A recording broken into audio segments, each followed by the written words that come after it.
In this second section, as we were talking about abuse and how the church is supposed to interact with certain cases and to protect those, 1 Peter 4:8 always comes to mind, which says, above all, keep fervent in your love for one another, because love covers over a multitude of sins.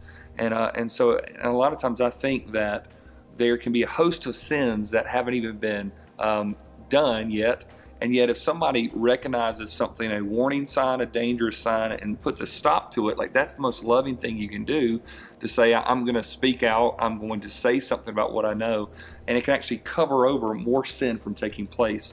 And so in this section, we're going to talk about, as a church leader, as a volunteer, how do you recognize when abuse is taking place?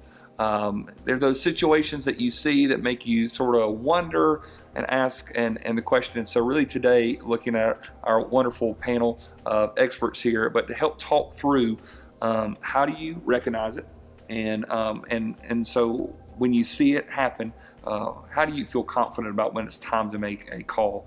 So Charlotte, I'll start with you. What are some of the physical and verbal signs of child abuse that you'd see in babies, children's, teens? What are some of the things that we should be looking for? Well, with physical abuse in children, a lot of times those are going to be easier to identify than other types of abuse, because there's usually a mark or a change on the child's body.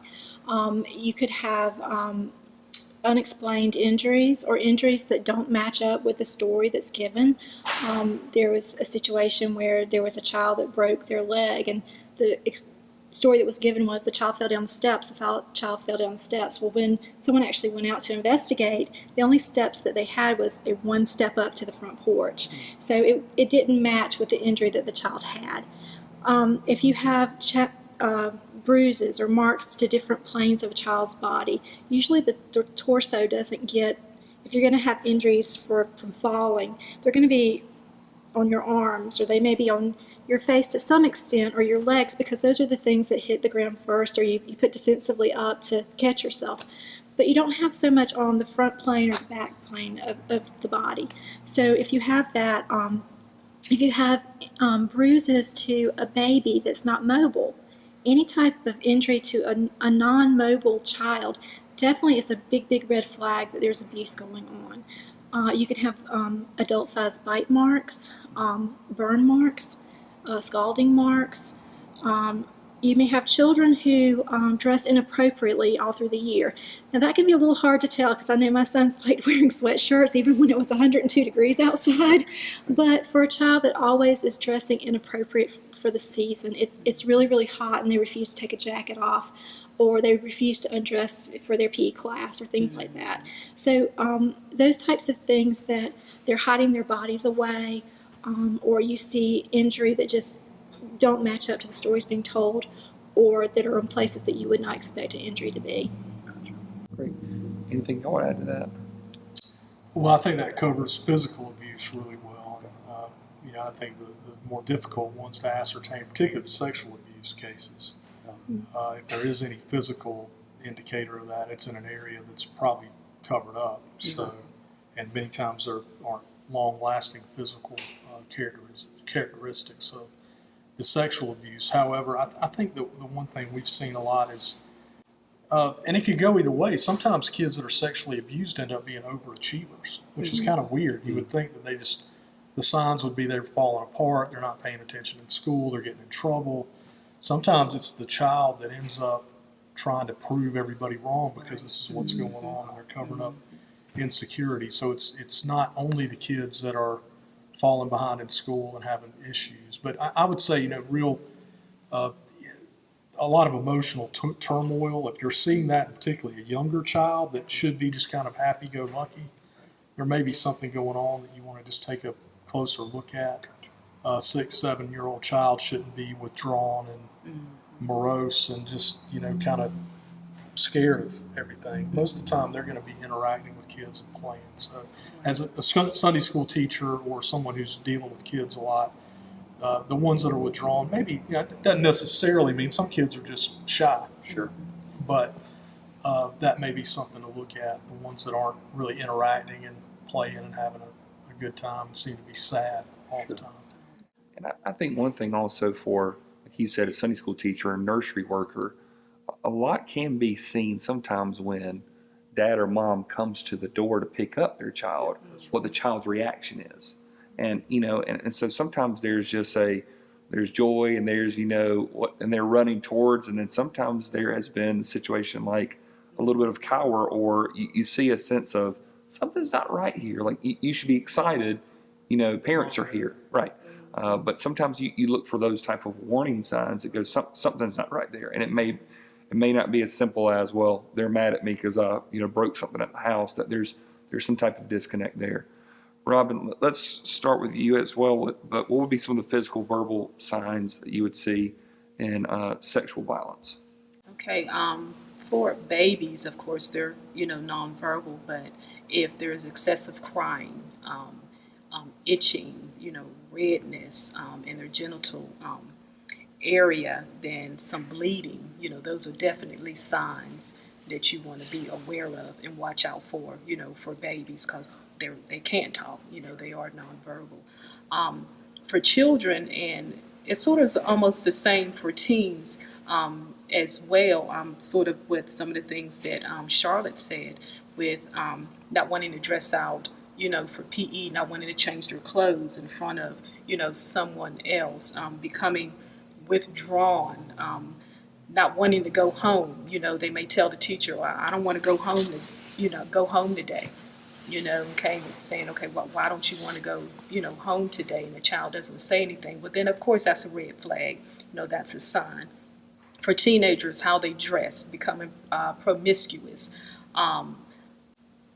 The children saying adult words that they wouldn't normally say or know to say, about their body parts, or, want to sit on a man's lap, a lot, and being very friendly with what we say strangers, with people they don't know, and they're just automatically drawn to, those people. There's so many different signs. I have a whole list here, and I don't want to read them all, but another thing that I really thought about was those that start regressing in the behavior. If they're already like potty trained, and then all of a sudden they start bedwetting again, that's a sign, that something, is going on. If they're haven't been sucking their thumb, and then all of a sudden they're starting to suck their thumb, that's a sign that, we need to look out for as well. Sure. So they're reverting in some type of way. Right. Something that the progression should be there. We're actually backing up. Okay. Mm-hmm. Do you? Yeah. Obviously, if you have a very young teenager or a child that's pregnant, Yes. Obviously that is Yes. a sign of sexual abuse. And unfortunately, we do see several, and it turns out to be that the pregnancy is the result of abuse within the family. And I just want to say, too, if a child says they're being abused, Yes. because unfortunately we have several children who come forward and they say, well, I told. And people either don't want to believe it, or they come up with, oh, that couldn't have been true. Again, you don't have to investigate that, but you can get enough information to just make that report if they say they're abused. And again, that's DSS's Right. Role, or law enforcement's role, to then take it on to the next step. And then a red flag for us is if the parent says, oh, well, I don't believe the child. That's a big red flag, Sure. For us, that something is going on, and they try to cover it up. Yeah. There's also, I was talking to a pastor in another city who was sharing that, in this culture nowadays, especially with teenagers, a lot of times they can, some can be attention seeking. Okay. Okay. I think it's for any age, but I think especially in that a pastor was telling me that there was sort of a testimony service where somebody got up and said, I had sexual abuse in my past, and everybody was overwhelmed, and we're so sorry, and hugging on that person and praying for that person. That this kept going around in the service. Then somebody else said, well, I just want to let y'all know that happened to me as well. And everybody is shocked by it and thinking, what are we going to do? And they said that the pastor came to that person afterwards and said, why haven't you ever told me this? Like, tell me what happened. Who was it? And they couldn't come up with details.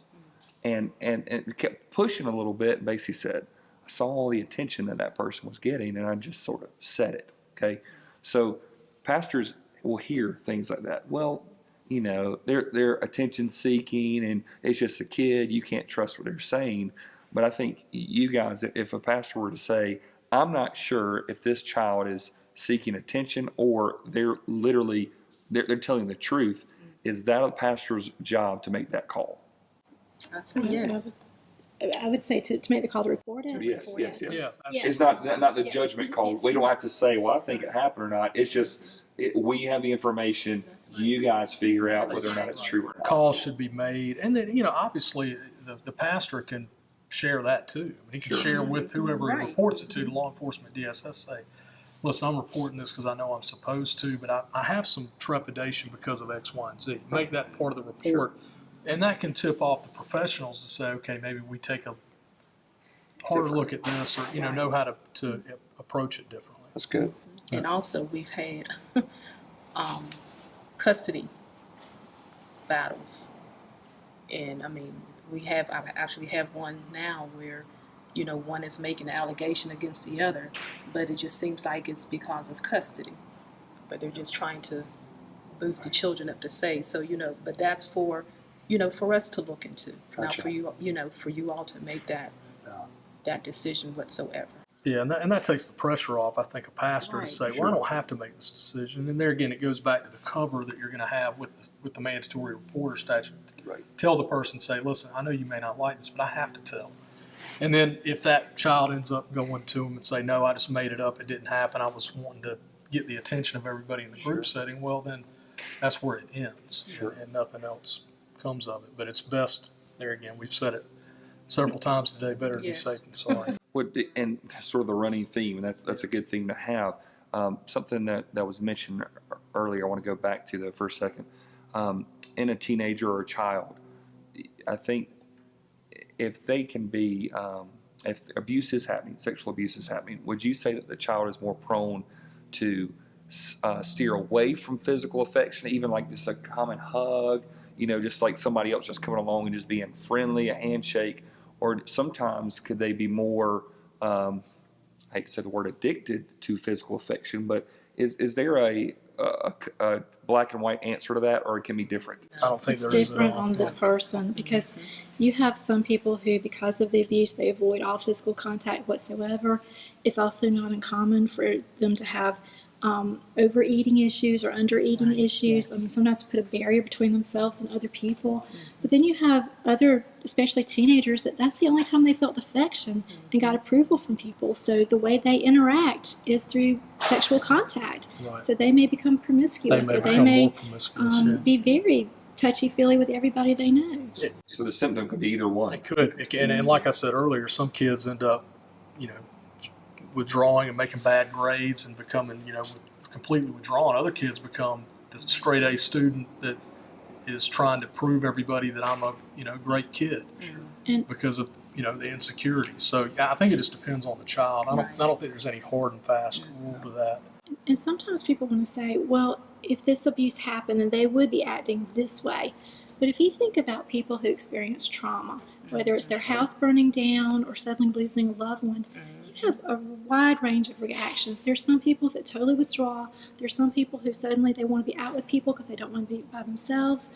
There's some people who maybe laugh and jolly, but that doesn't mean they didn't experience the trauma. Everybody reacts differently. That's a great point. And I think in the same way that the four of us would react to news differently, the same thing can be happening to a host of people, but they could just be responding differently. And so that's why we have to really keep our eyes open. Let's move from the kids for a second. And David, why don't you answer this? How can you sometimes spot that if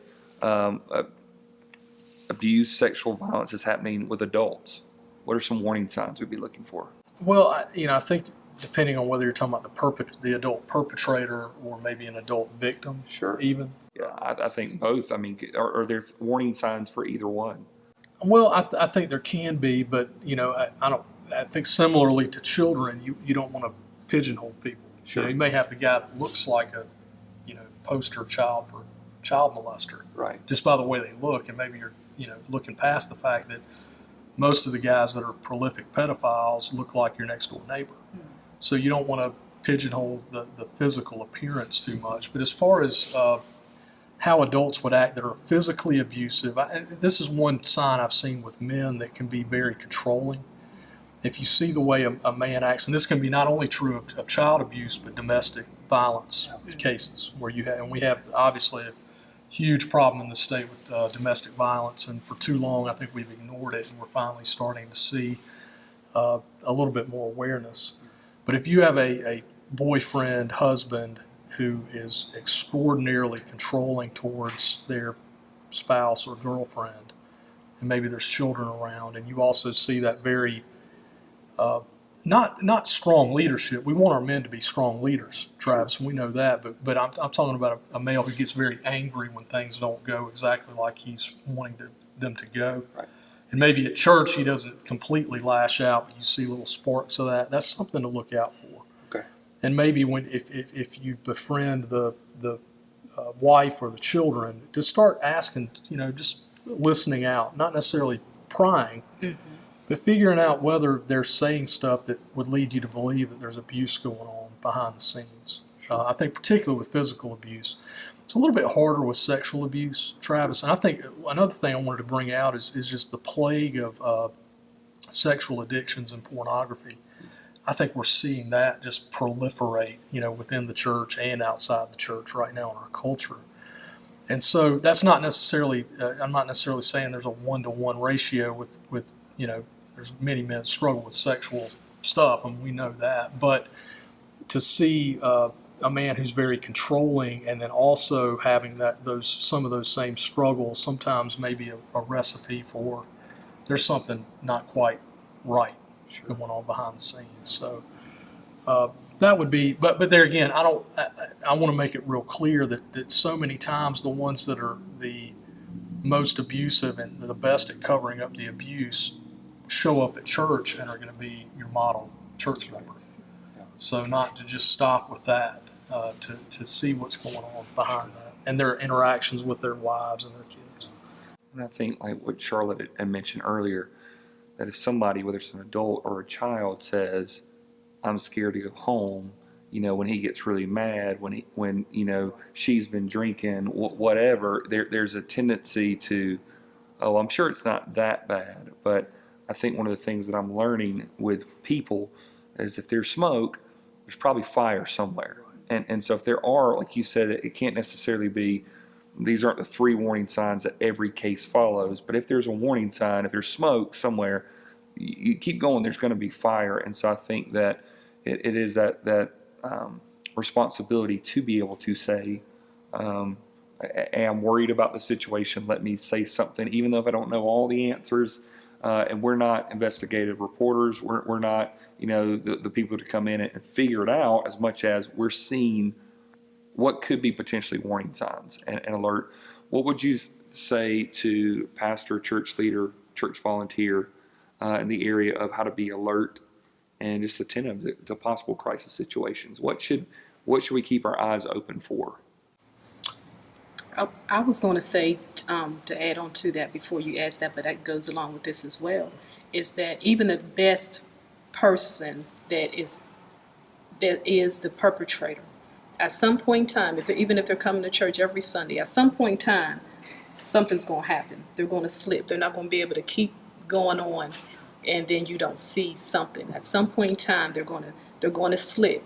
For whatever reason, it's going to be something that triggers that, and so you'll be able to see that. And I think it's going to be important that, pastors and volunteers understand and know the signs, and a lot of times we don't have to ask questions, but just listening, looking, sometimes you can see things, sometimes you hear things, maybe just in passing, or children playing. Look at how the children play, see what they do. And those are some of the signs that you can look at, and being proactive, report it. If you suspect anything, go ahead and report that abuse. Well, and I think just the awareness component is so important, and there again, as a pastor, to see something that there may be a check in your spirit on, and maybe that's the Lord giving you some discernment on. It's something that's just not right here. Mm-hmm. Don't just kind of blow past it. Sure. We're all busy and we have a lot going on, and I think all of us feel the strain of everything we have going on in our lives. But particularly as a church leader, to maybe take that second look at it, to ask a couple of questions that aren't necessarily, nosy questions, but just try to get to know the situation and the family better. And as you get to know them better, like Robin said, they're probably not going to be able to keep up that facade 24/7 all the time when you see them. So, the better you get to know people and invest in people's lives, the more you start to see things if things aren't quite right. And so I think that's there again, I think just a good lesson for any church member to have is to really get to know people. Don't just, hey, how you doing every Sunday. If you see a situation, get to know that family. And maybe there's nothing to it. Maybe that little check you had in your spirit was just, okay, no big deal. It was something that was out of the ordinary, but there may be something behind that. And the closer you get to people and really invest in the relationship, the more you're going to see if there's a problem. And I think it's okay to tell someone, I'm concerned about you. I've noticed that you seem like you're not happy, or I noticed that you seem like you're very anxious, and I'm worried about you. Is there anything you would like to talk about? And if they do choose to talk, to actually listen. A lot of times people can be judgmental without realizing it. They may put their experiences into what that person's saying, so they minimize what they're saying without meaning to. Oh, well, yeah, my husband gets angry too. Well, the way your husband gets angry and her husband gets angry may not be the same thing. So to listen without judgment and to know what your local resources are, and letting them know, I think this is something bigger than you and you might need other help, and these are places you can go to help.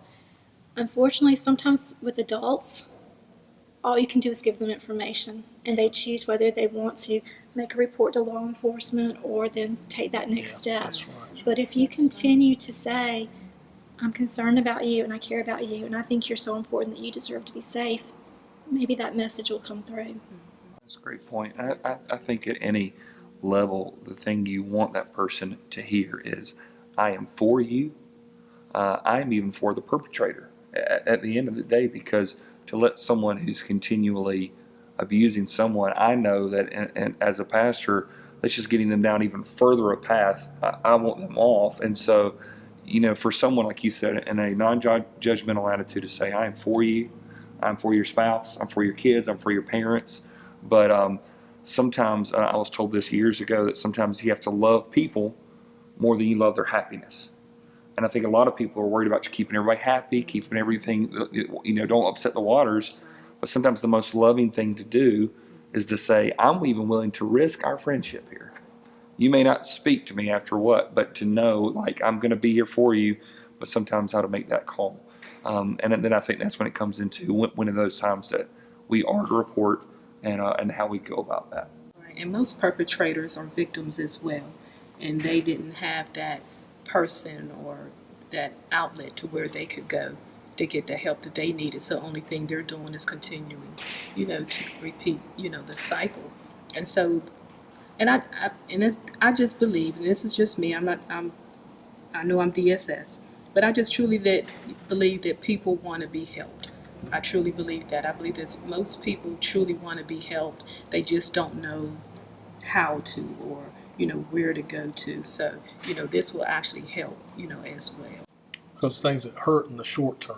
I mean, usually when things come to light, they really hurt bad when you're walking through it. But like you said, Travis, the long-term goal is, even for perpetrators, you may have to go through the long-term, the beginning stages where it's bad for you. Sure. But long-term, your, physical, your emotional, and your spiritual state that's what's really at stake here. That's right. So loving them sometimes is exposing it and dealing with the problem, not covering it up. I get the opportunity at different times to go to certain prisons and do Bible studies or preach, and love the opportunity. And I had at one here in South Carolina, meeting with a group of men, going through the Courageous Bible Study and doing things like that, and having these guys say, I'm trying to implement these things about how to be a good father to my kids, but they won't, listen to me. And I'm like, well, you're in jail. You just keep writing the notes. It's like, well, they're not wanting at all to have any interaction with me. Well, why?